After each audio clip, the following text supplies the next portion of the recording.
A multi-tiered system of support for tackling attendance. Attendance at school is closely linked to success in adulthood. Children and young people who attend school regularly are more likely to experience better social, academic, occupational, and health-related outcomes after leaving school than those who have identified attendance problems.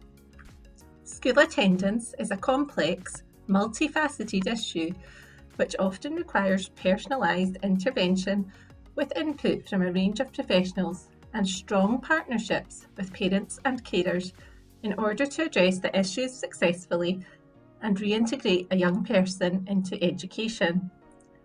Research on school attendance suggests that we try to see attendance on a spectrum from full school attendance to complete dropout of education. By considering attendance problems in this way and having an awareness of the early indicators of school attendance problems, we begin to see it as a process rather than as an end result. The onset of emotionally based school avoidance behaviours is thought to be gradual. Therefore, early identification and intervention is essential. The spectrum of school attendance and its problems, shown on screen, can be used as a tool to monitor and track pupil attendance and can help spot patterns of school refusal behaviours before they become more persistent problems. School refusal behaviour can appear in various forms that may not even involve actual school absence, but rather behaviours designed to avoid school, such as tantrums or medical complaints that only occur when in school. An awareness of the early warning signs that can indicate future attendance problems, such as frequent requests to leave the classroom, to be sent home, issues with areas of the school building, issues with academic attainment, problems transitioning between classes, and disruptive class behaviour should all be recognised as potential early warning signs that may signal later attendance issues. Staff working in schools should be aware of these indicators so that noticeable patterns can be shared and tracked by staff, and intervention measures can be put in place. The correct recording of reasons given for absence and regular monitoring of attendance data to identify trends is essential.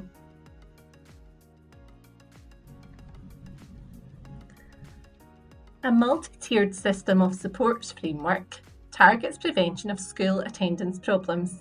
It is a continuum of supports using evidence-based assessments and interventions to support school decision-making and improvement planning.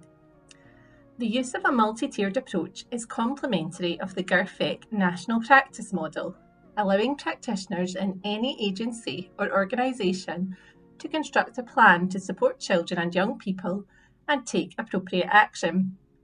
It also allows for regular and consistent reviewing of the plan.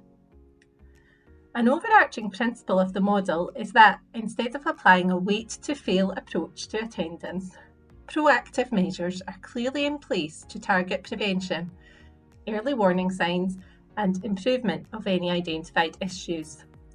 The model also enhances school, community, and other agency partnerships in supporting attendance, and it can be used at all stages, from the early years through to secondary education.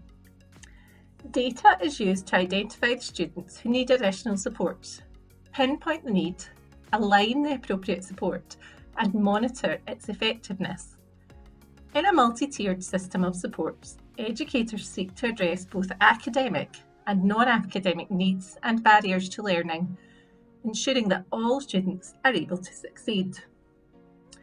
The first tier of the pyramid focuses on universal interventions to promote attendance and reduce absenteeism on a school-wide basis. These interventions focus on improving the school culture and ethos, physical and safety factors such as effective anti-bullying policies, high-quality learning and teaching, parental engagement, and effective tracking of attendance to highlight any early warning signs which could predict later attendance issues. The goal of Tier 1 interventions is that they are sufficiently effective to target the majority of students. Tier 1 interventions will be continuously evolving and adapting depending on the cohort of learners within the school and changes within the wider school community. Professional learning for staff also falls within this tier. For example, ensuring that staff have sufficient training in supporting pupils with ASD or understanding trauma. Tier 2 interventions are those designed to address emerging issues with attendance. Children targeted by Tier 2 interventions may not yet be hitting any triggers on absence monitoring, but will be highlighting at least some of the early warning signs mentioned earlier. The main aim of Tier 2 interventions is to stabilise what a child is able to achieve in terms of attendance, and then look to improve this through supportive interventions informed by a whole child data picture. This could include academic data, social and emotional assessments, attendance data, health data, and qualitative data, such as teacher observations. Using a tool such as the School Refusal Assessment Scale helps staff to correctly identify the reasons for non-attendance and helps to create targeted, individualised interventions where the parent and child voice is heard. For example, if a child was experiencing anxiety within a certain class because they were struggling with the learning, then appropriate support would need to be put into place to address that before the child could successfully reintegrate into the classroom setting.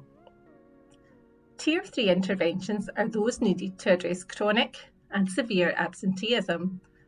Attendance at Tier 3 is often complex and influenced by a range of factors. Therefore, these interventions often require a multi-agency approach. At Tier 3, interventions are intense and require frequent and/or rigorous monitoring. Pupils at Tier 3 might need a considerable effort to get them to reintegrate into school, and there may be a limited chance that this would be successful. For this reason, Tier 3 interventions are those such as alternative pathways, vocational training, a significantly modified curriculum, professional mental health support, professional medical support, for example, the diagnosis of additional learning needs. Intensive family support, for example, involvement with social work, would also fall into this category. The MTSS model can be further extended into a pyramid form, a multi-tiered, multi-dimensional system of supports, recognising that school attendance problems are multifaceted. Use of this structure would support a more dimensional approach to addressing attendance problems. For example, if a pupil had issues with reading, then on one side of the pyramid, a typical Tier 2 intervention might be that they receive additional help to build their phonic and decoding skills. However, that student may also be suffering from social and emotional issues, requiring a different Tier 2 intervention, perhaps supported by an educational psychologist, or delivery of a specific programme designed to target issues such as anxiety, for example. This would be addressed on a different part of the pyramid, representing the fact the issue is specific to that aspect of attendance. There may also be work on parental involvement, such as positive behaviour management training, which could be recognised on a different side of the pyramid. Using either the pyramid or triangle approach gives a common framework which authorities, schools and partner agencies can use to pinpoint clear interventions at all levels, which are research-based. It gives clear accountability for Tier 1 and the promotion of and prevention of attendance problems, and can be adapted to suit the more complex attendance problems. Adopting such a model requires dialogue around what Tier 1 and Tier 2 will look like in order to achieve a shared understanding among stakeholders. Use of data to support identification, research-based interventions, use of assessment, and recognition of barriers to implementation, such as staffing availability, can all be addressed through a multi-tiered framework.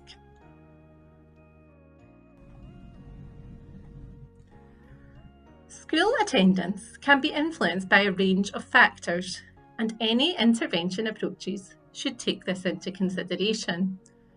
Nuttall and Woods suggest this model to support the successful reintegration of pupils with school refusal behaviour. This is based on the ecological systems theory of Bronfenbrenner. Bronfenbrenner's ecological theory views child development as a complex system of relationships affected by multiple levels of the surrounding environment, from the immediate settings of family and school to the broad cultural laws, values and customs. To understand barriers to attendance, Bronfenbrenner divided the person's environment into 5 different systems: the microsystem, the mesosystem, the exosystem, the macrosystem, and the chronosystem. The microsystem is the most influential level of the ecological systems theory. This is the most immediate environmental settings containing the developing child, such as the family and school. The ecological systems theory provides a holistic approach in which all of the systems children and family are involved in are considered.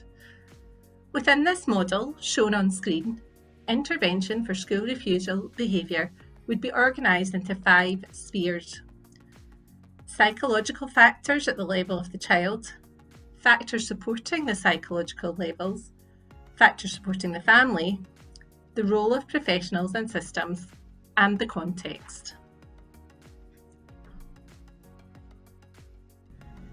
A multi-tiered, multi-dimensional approach to intervention recognises that successful intervention extends beyond individual factors into other contextual and family variables which can influence attendance. At the core of this model are the psychological factors at the level of the child, relating to their safety, security, sense of belonging, self-worth, value, aspiration and motivation. These aspects need to be addressed initially before any factors are addressed resonating with similar messages from Maslow's hierarchy of need.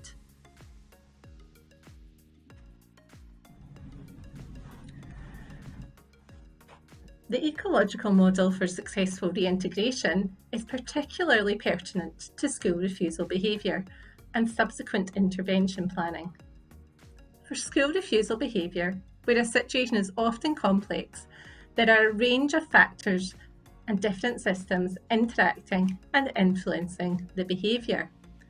These may include those within the young person's immediate microsystem, such as their parental views on attendance, but can also extend to factors in the wider system, such as the impact of legal systems and cultural attitudes towards education. If we only focus on the child and their microsystem, as shown on the diagram on screen, wider factors that could be central to the person's non-attendance behaviour may be missed, and the intervention may be unsuccessful. The young person and their situation should be viewed holistically, taking into account any influencing systems and interventions. This ecological approach allows positive changes in specific influencing systems, which can subsequently produce positive changes on behaviour. The model gives us a useful starting point for establishments to consider a holistic intervention approach to school refusal behaviour. By considering and taking into account all of the influencing factors at the different levels, it may be that chances of successful interventions are enhanced.